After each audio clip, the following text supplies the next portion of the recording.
continuo com a regra da soma, que é a segunda regra das bases da contagem, que fala o seguinte: se um procedimento pode ser realizado em N1 maneiras de um certo tipo 1, ou N2 maneiras de um certo tipo 2, ou NK maneiras de um certo tipo K, onde não há superposição entre tipos diferentes, então há N1 mais N2 mais NK maneiras de realizar o procedimento.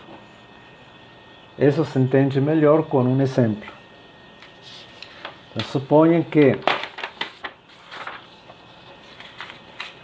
você tem que escolher um projeto para o TCC, um trabalho de conclusão. E para fazer essa escolha, vocês têm disponíveis 23 projetos possíveis na área de engenharia de software, ou 15 projetos possíveis na área de redes, ou 19 projetos possíveis na área de teoria de computação. Então, vocês têm que escolher um projeto desses que estão aqui disponíveis. Então, o procedimento na regra da soma é a escolha do projeto para o TCC.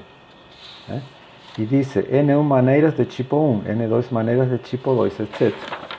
Então, as maneiras são estas. Para escolher esse projeto, temos 23 maneiras de fazer essa escolha, ou seja, 23 projetos possíveis do tipo 1, que são projetos da área de engenharia de software. E também temos 15 maneiras de fazer a escolha, que é pegar um projeto do tipo 2, que é a área de redes, e 19 maneiras de fazer a escolha com projetos de tipo 3, que seria a área de teoria de computação. Então, para realizar o procedimento, temos esta quantidade de maneiras de um certo tipo, ou esta outra de outro certo tipo, ou esta outra de outro certo tipo. Então, a quantidade total de escolhas possíveis é a soma, que dá 57. Isto funciona sempre quando não existe nenhum projeto que pertença a mais de uma área. Ou seja, nenhum projeto de engenharia de software também está em redes ou em teoria de computação. É o que falamos aqui. Não há superposição. Então, as maneiras são distintas, os tipos das maneiras são completamente distintas entre si. Nenhum projeto aparece em mais de uma área.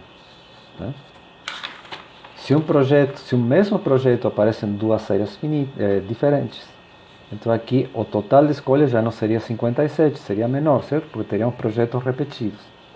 Então, isto funciona se nenhum projeto pertence a mais de uma área. Vemos alguma aplicação. Por exemplo, se queremos a cardinalidade de uma união de conjuntos disjuntos. Disjunto significa que se fazemos a intersecção de pares de conjuntos, aí intersecção com a J, onde I é diferente de J, então pegamos conjuntos diferentes aqui. A intersecção entre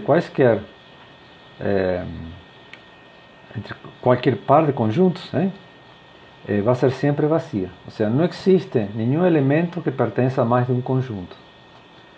Então, a quantidade de elementos que temos na união é a soma da quantidade de elementos que temos em cada conjunto.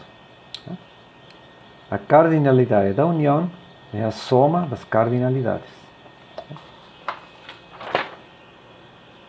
Vemos um exemplo com a linguagem BASIC. A linguagem BASIC é uma linguagem de programação, não sei se ainda é utilizada, mas era muito popular quando eu era estudante de graduação. Então isso deve ter uns quase 40 anos. Naquela época, certo? Se estou falando da linguagem BASIC como era nessa época, certo? Depois, em outras versões posteriores, isto mudou. Mas para formar nomes de variáveis, devíamos seguir estas regras. Cada nome de variável somente podia ter um ou dois caracteres alfanuméricos, sem distinção entre letras maiúsculas e minúsculas, devia começar com uma letra. O primeiro caractere sempre deve ser uma letra. Se tem 2 caracteres, o segundo pode ser um número. Então, poderíamos ter nomes de variáveis como A5, BB, C7 ou A, I, J. Esses são nomes permitidos, certo?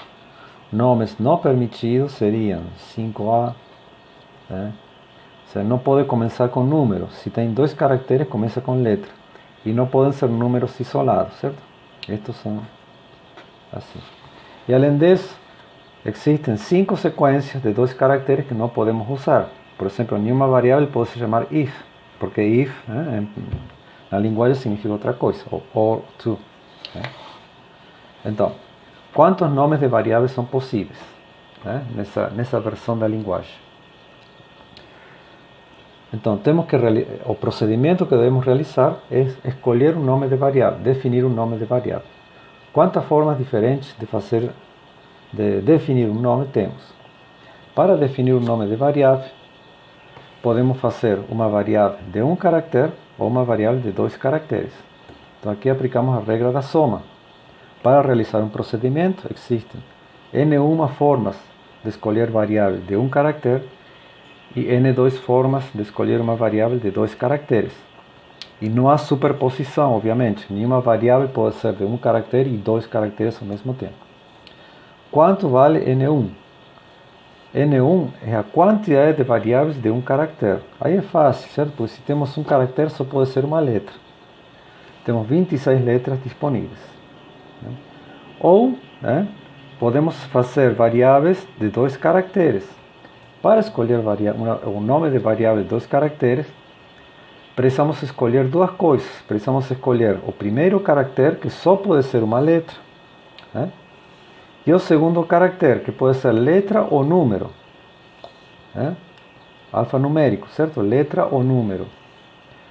Se temos 26 letras e 10 números, a quantidade de escolhas é 36. Então, notem que aqui estou usando a regra da soma e aqui estou usando a regra do produto. Regra da soma por quê? Porque eu escolho uma variável de um caractere ou uma variável de 2 caracteres. Regra do produto aqui por quê? Bom, porque para escolher uma variável de 2 caracteres, eu preciso fazer 2 coisas. Preciso escolher o primeiro caractere e preciso escolher o segundo caractere. No entanto, tem 5 combinações, 5 nomes que são proibidos. Então, do total, tenho que subtrair 5. E aí, fazendo o cálculo, dá 957. Então, essa era uma restrição dessa linguagem. Qualquer programa podia conter, no máximo, 957 variáveis diferentes.